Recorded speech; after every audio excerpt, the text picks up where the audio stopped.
സഖാവ് PKV എന്ന ഈ വലിയ മനുഷ്യൻ ആരാണെന്ന് ആ മുഖം വിളിച്ചു പറയും, ആ പുഞ്ചിരി വിളിച്ചു പറയും, ആ ഓരോ വാക്കും വിളിച്ചറിയിക്കും. ആ മുഖത്തെയും ആ വാക്കുകളിലെയും ആത്മാർത്ഥത ആരെയും ബോധ്യപ്പെടുത്തും.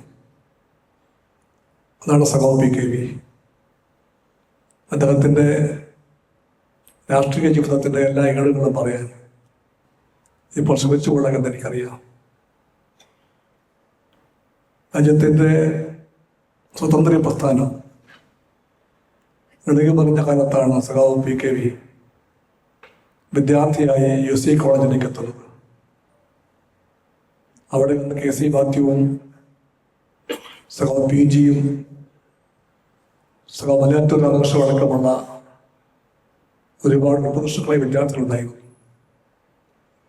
അവർക്കിടയിലേക്കാണ് PKVയുടെ വരവ്. അന്നത്തെ സംവാദങ്ങളെ പറ്റിയെല്ലാം PKV എഴുതിയും പറഞ്ഞും ഞങ്ങളെല്ലാം കേട്ടിട്ടുണ്ട്, അറിഞ്ഞിട്ടുണ്ട്. ആ പാഠങ്ങളെല്ലാം ഓർത്തു പോകുന്നു. അന്ന് ക്വിറ്റ് ഇന്ത്യ സമരത്തിൻ്റെ കാലമായിരുന്നു. ആ സമരത്തോട് കമ്മ്യൂണിസ്റ്റ് പാർട്ടിയുടെ നിലപാടിനോട് പാർട്ടിയുടെ ഭാഗമായി മാറിക്കഴിഞ്ഞ PKVക്കും സഖാവ് KC മാത്യുവിനും മലയാറ്റൂരിനുമൊക്കെ ബോധ്യമാണെങ്കിലും സഖാവ് PG അപ്പോൾ കമ്മ്യൂണിസ്റ്റ് ആയിട്ടില്ല. അദ്ദേഹം സന്ദേഹിയെപ്പോലെ ചോദിച്ചു, ആ നിലപാട് ശരിയാണോ എന്ന്. അതുമായിട്ട് ബന്ധപ്പെട്ട ചർച്ചകൾ, തർക്കങ്ങൾ, കളിയാക്കലുകൾ അതെല്ലാം PKV പറഞ്ഞു തന്നെ ഞങ്ങളെല്ലാം കേട്ടിട്ടുണ്ട്.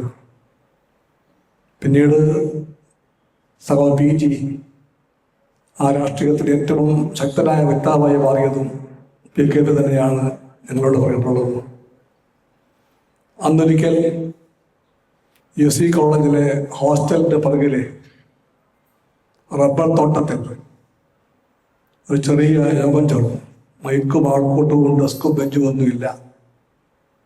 എല്ലാവരും തറയിലിരിക്കുകയായിരുന്നു. കത്തിച്ചു വെച്ച ഒരു മെഴുകുതിരി വെട്ടത്തിൽ ഒരാൾ അങ്ങോട്ട് കടന്നു വന്നു. സഖാവ് P കൃഷ്ണപിള്ള. അദ്ദേഹമാണ് ആ യോഗത്തിൽ കമ്മ്യൂണിസ്റ്റ് പാർട്ടിയെ പറ്റിയും നാടിനെ പറ്റിയും രാഷ്ട്രീയത്തെ പറ്റിയും ഏറ്റവും ചുരുങ്ങിയ വാക്കുകളിൽ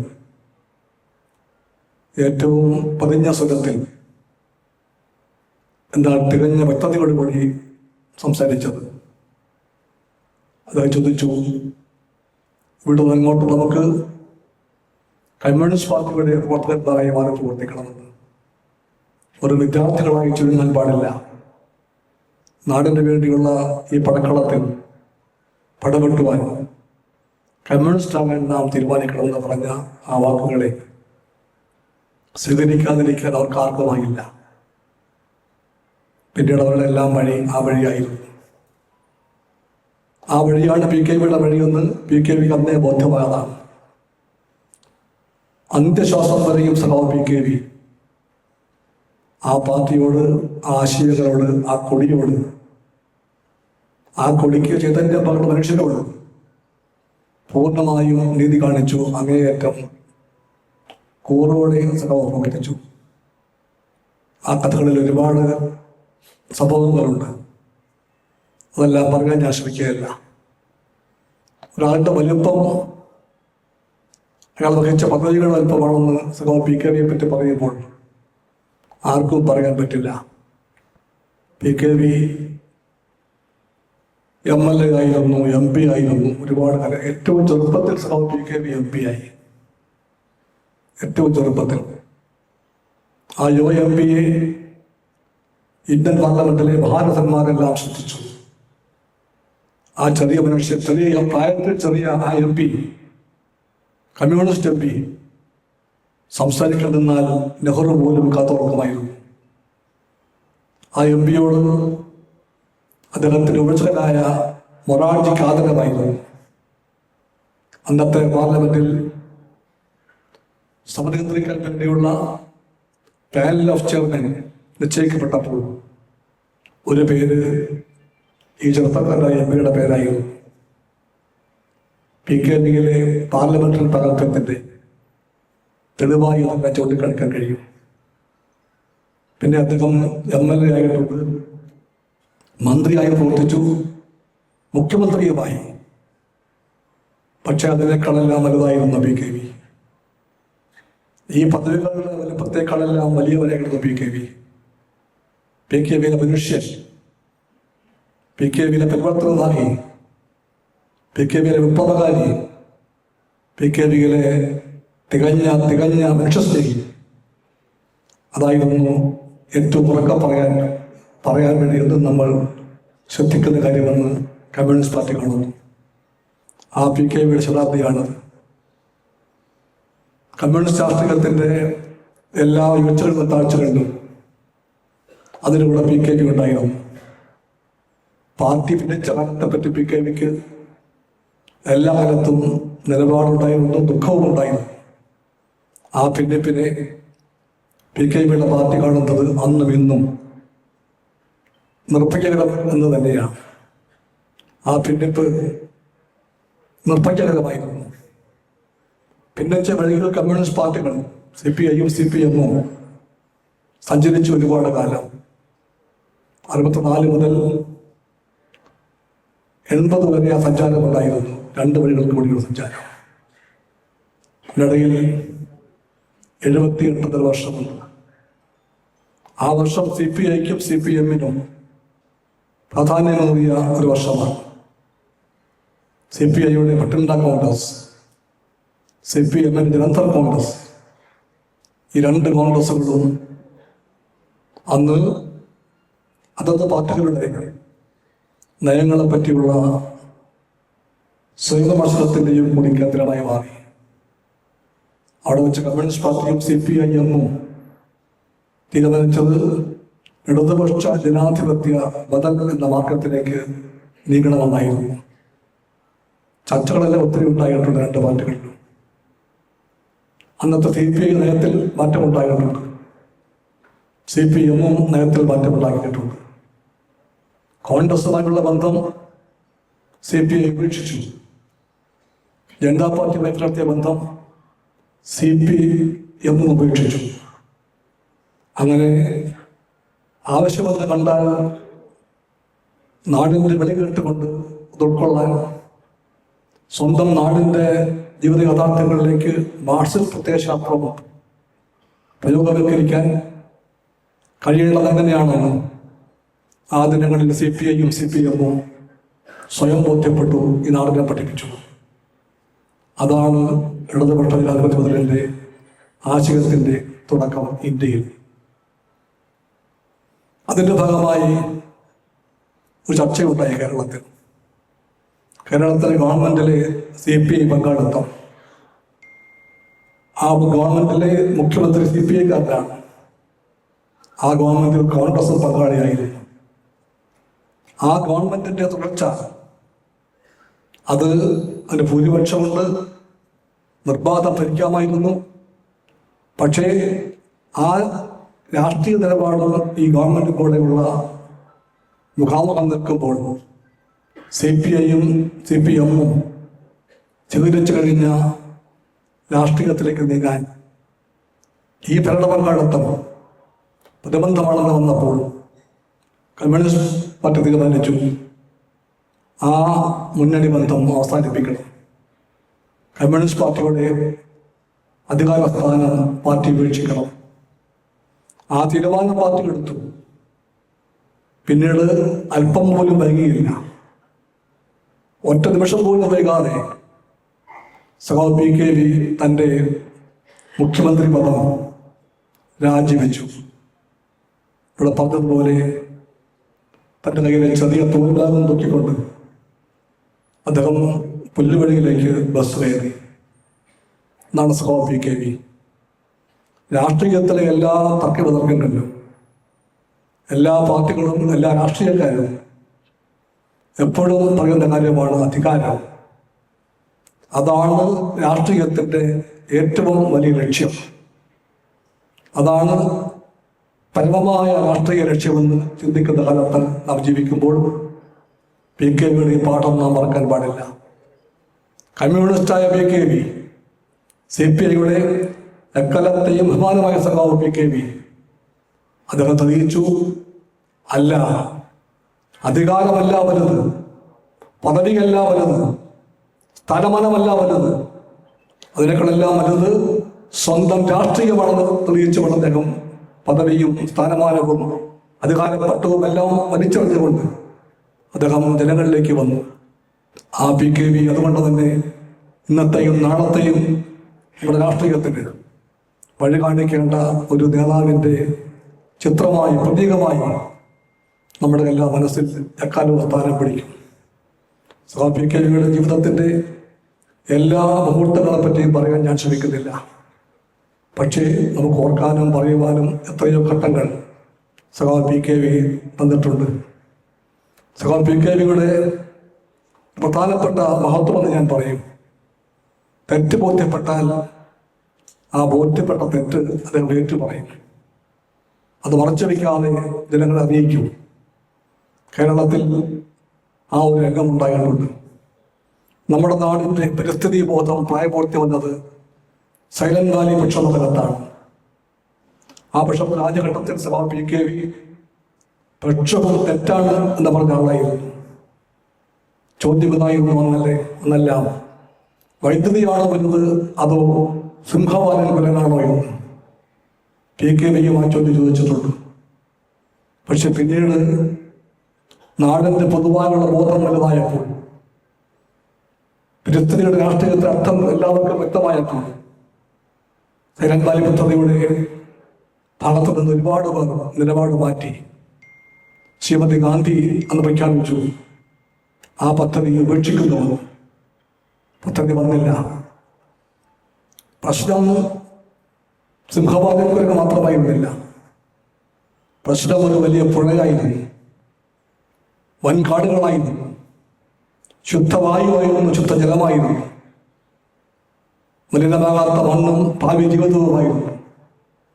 വികസനവും പരിസ്ഥിതിയും തമ്മിൽ പാലിക്കേണ്ട ബന്ധത്തെ പറ്റിയുള്ള ചർച്ചകൾക്ക് കേരളം വരിക. ആ കാലത്ത് PKV ഉറക്കെ പറഞ്ഞു, എനിക്ക് നിലപാട് തെറ്റാണെന്ന് ബോധ്യപ്പെട്ടു. അന്ന് ഞാൻ പറഞ്ഞ നിലപാട് ശരിയായിരുന്നില്ല, തെറ്റായിരുന്നു അത്. ആ തെറ്റ് അതിന് വേറ്റി പറഞ്ഞു. അത്രയും വൻ നേതാക്കന്മാരാരും ആ വിനയം കാണിക്കാറില്ല, ആ മര്യാദ കാണിക്കാറില്ല, ആ തത്വദീക്ഷ കാണിക്കാറില്ല. PKവിക്ക് അതുണ്ടായിരുന്നു. PKV അതിൽ മാത്രമല്ല, എല്ലാ കാലത്തും അത്തരം മൂല്യങ്ങളെ മുറുകെപ്പിടിച്ച നേതാവായിരുന്നു. കമ്മ്യൂണിസ്റ്റ് പാർട്ടിക്ക്, ഇടതുപക്ഷത്തിന് മൂല്യങ്ങളെ പറ്റി ചിന്തിക്കേണ്ടത് അനിവാര്യമായ കാലത്ത് PKV ഓർക്കുമ്പോൾ നാം വീണ്ടും വീണ്ടും പറയുന്നു, മൂല്യബോധത്തിൻ്റെ തകർത്ത് കമ്മ്യൂണിസ്റ്റുകാർ പതറിപ്പോകാൻ പാടില്ല. മൂല്യങ്ങൾ മുറുകെ പിടിച്ചു തീരും. മുറുകെ പിടിക്കാത്ത മൂല്യങ്ങൾക്ക് വിലയില്ല. അതുകൊണ്ട് കമ്മ്യൂണിസ്റ്റ് പാർട്ടിക്കാരെ എല്ലാം കമ്മ്യൂണിസ്റ്റ് ആക്കുന്ന മൂല്യങ്ങൾ, ആ മൂല്യങ്ങളെല്ലാം എന്തെല്ലാമാണോ അതെല്ലാം മുറുകെ പിടിച്ചു തീരും. ഒന്നാമത്തെ പാഠം, ജനങ്ങൾ എല്ലാവരേക്കാളും വലുതാണെന്ന പാഠമാണ്.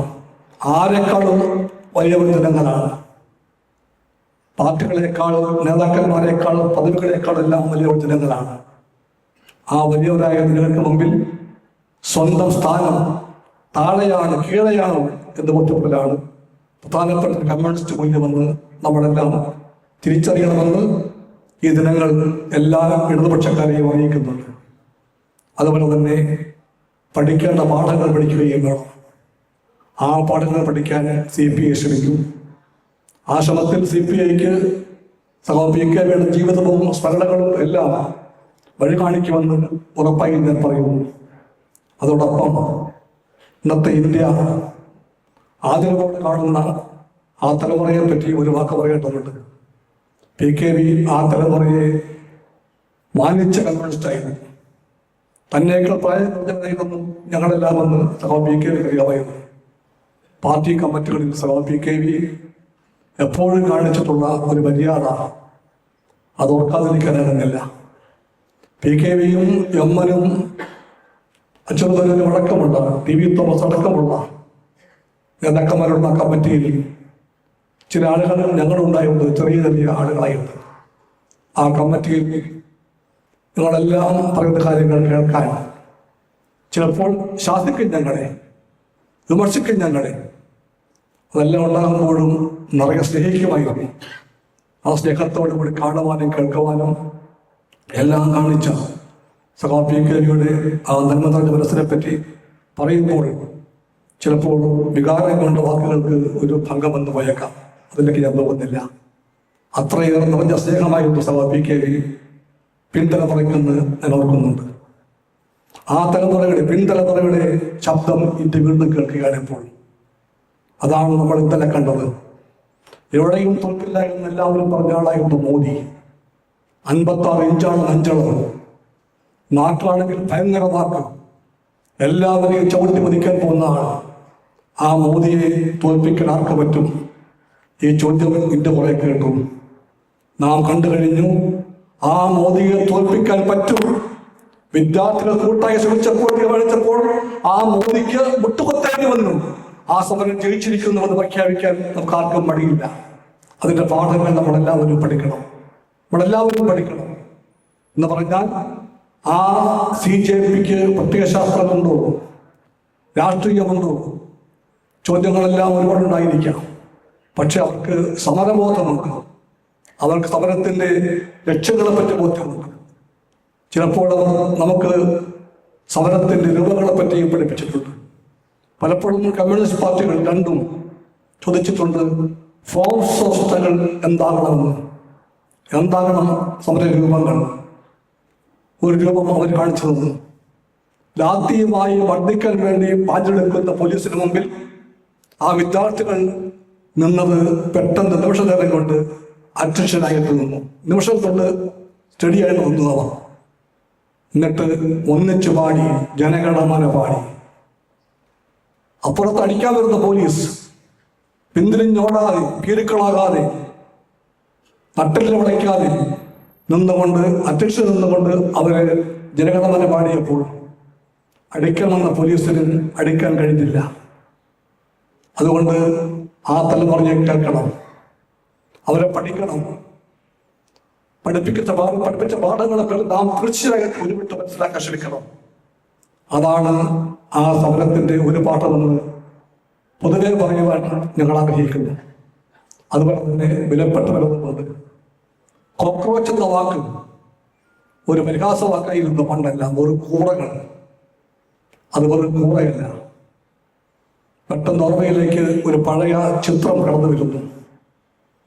അതിന്റെ പേര്, ചെറിയ സിനിമയാണ്. 80കളിൽ ലോകമാകെ യുദ്ധത്തിന്റെ ഹൃദയത്തിൽപ്പെട്ട് അമർന്ന കാലത്ത് യൂറോപ്പിലെയും ലോകത്തിലെയും സമാധാന പ്രസ്ഥാനം കൊണ്ടാടിയ ചിത്രമായിരുന്നു. അതിന്റെ പേര് ദ ഡേ ആഫ്റ്റർ എന്നായിരുന്നു. ദ ഡേ ആഫ്റ്റർ എന്ന് പറഞ്ഞാൽ പിറ്റേന്ന് ഒരു യുദ്ധമുണ്ടാകുന്നു, ന്യൂക്ലിയർ വാർ. ആ യുദ്ധമുണ്ടായി കഴിഞ്ഞാൽ പിറ്റേന്ന് എങ്ങനെ ഇരിക്കും? അമേരിക്കയിലെ ABC, അമേരിക്കൻ ബ്രോഡ്കാസ്റ്റിംഗ് കോർപ്പറേഷൻ നിർമ്മിച്ച ചിത്രം, ആ കഥയാണ് പറഞ്ഞത്. ചെറിയ ചിത്രമാണ്, 45 മിനിറ്റ് ഉള്ളൂ. ആ കഥയാണ് ചിത്രം പറഞ്ഞത്. യുദ്ധമുണ്ടായി, എല്ലാം താറുമാറായി, മഹാസൗധങ്ങളെല്ലാം തകർന്നു വിടിരിക്കുന്നു, ഇടത്തുകളെല്ലാം ഓർമ്മയായി മാറി, പൂന്തോട്ടങ്ങളെല്ലാം ചാമ്പലായി പോയി, എല്ലാം തകർന്നു പോകുന്നു. മനുഷ്യർ വീണ്ടും വീണ്ടും മരിച്ചു വീണു. അപ്പോൾ തന്നെ മരിച്ചവർ പതുക്കെ മരിക്കുന്നവർ. അങ്ങനെ നാശം മാത്രമാണ് ആ പിറ്റേന്ന് ആ നാട് കാണുന്നത്. അവിടെ 2 പേർ തമ്മിൽ സംസാരിക്കുകയാണ്. നാശത്തെപ്പറ്റി മാത്രം, ചർച്ചാ വിഷയം മരണത്തെപ്പറ്റി മാത്രം. അപ്പോൾ ഒന്നും സംഭവിക്കാത്ത പോലെ ഒരു പാറ്റ അതിലെ പോകുന്നു. പാറ്റ, ആ പാറ്റയെ പറ്റി എന്നോട് പറഞ്ഞു, ഒരു പാറ്റ പോകുന്നുവെന്ന്. പുച്ഛമായിരുന്നു ആ സ്വരത്തിൽ, അവഹേളനാണ്. മറ്റൊരാൾ പറഞ്ഞു, പാറ്റകളെ നോക്കി പുച്ഛിക്കാതിരിക്കൂ എന്ന് പറഞ്ഞാൽ അതിന് കാരണമുണ്ട്. ന്യൂക്ലിയർ വാറിന്റെ ദുരന്തങ്ങളെ അതിജീവിക്കാൻ ശേഷിയുള്ള ജീവജാലങ്ങളിൽ 1ാം സ്ഥാനത്തുള്ളത് അന്നും ഇന്നും പാറ്റകളാണ്.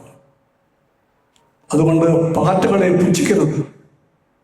പാറ്റകളെ പുച്ഛത്തോടെ കാണാൻ ശ്രമിച്ചാൽ ആ ആൾ പറഞ്ഞ വാക്ക് എൻ്റെ മനസ്സിലേക്ക് ഈ ദിനങ്ങളിൽ പലവട്ടം കടന്നു വന്നിട്ടുണ്ട്. എല്ലാം തികഞ്ഞു എന്ന് ഞാൻ പറയുകയല്ല, പക്ഷേ നാം പലതിൻ്റെയും പുച്ഛിക്കുമ്പോൾ പുച്ഛിക്കേണ്ടതിനല്ല അവയെന്ന് അറിയുവാൻ നമുക്ക് കാലമായി എന്നുകൂടി ഈ ദിനങ്ങൾ പറയുന്നുണ്ട്. PKV അങ്ങനെ ഹൃദയം തുറന്ന് വെച്ചുകൊണ്ട്, പറ്റയെ തുറന്ന് വെച്ചുകൊണ്ട് കാണാനും കേൾക്കാനും പഠിക്കാനും പഠിപ്പിക്കാൻ തയ്യാറായ കമ്മ്യൂണിസ്റ്റ് നേതാവായിരുന്നു. അദ്ദേഹത്തിൻ്റെ ഓർമ്മ നമ്മളെല്ലാവരെയും വരും ദിനങ്ങളിലെയും വരും കാലങ്ങളിലെയും ഓരോ രാഷ്ട്രീയ മുഹൂർത്തങ്ങളിലും മുന്നോട്ട് പോകാൻ വഴി കാണിക്കട്ടെ എന്ന് നമുക്കെല്ലാം കൂട്ടായിട്ട് ആഗ്രഹിക്കാം. PKVയുടെ ആ വഴി നന്മയുടേതാണ്, സത്യത്തിൻ്റെതാണ്, തെളിയാർന്ന ഒന്നാണ്. ആ വഴിയിലൂടെ നാം മുന്നോട്ട് പോകുമെന്നും അദ്ദേഹം പിടിച്ചു പൊടിക്കുന്നതാണ് ലക്ഷ്യങ്ങളിലേക്ക് നമ്മളെല്ലാം കുതിക്കുമെന്നും പ്രഖ്യാപിച്ചുകൊണ്ട് ഞാൻ PKVയുടെ ഓർമ്മയ്ക്ക് മുമ്പിൽ ആദരവോടുകൂടി ചുരുട്ടിയ മുട്ടുകളുമായി തലകുനിച്ചു പഠിക്കുന്നു. സാക്കളെ നിന്നോട്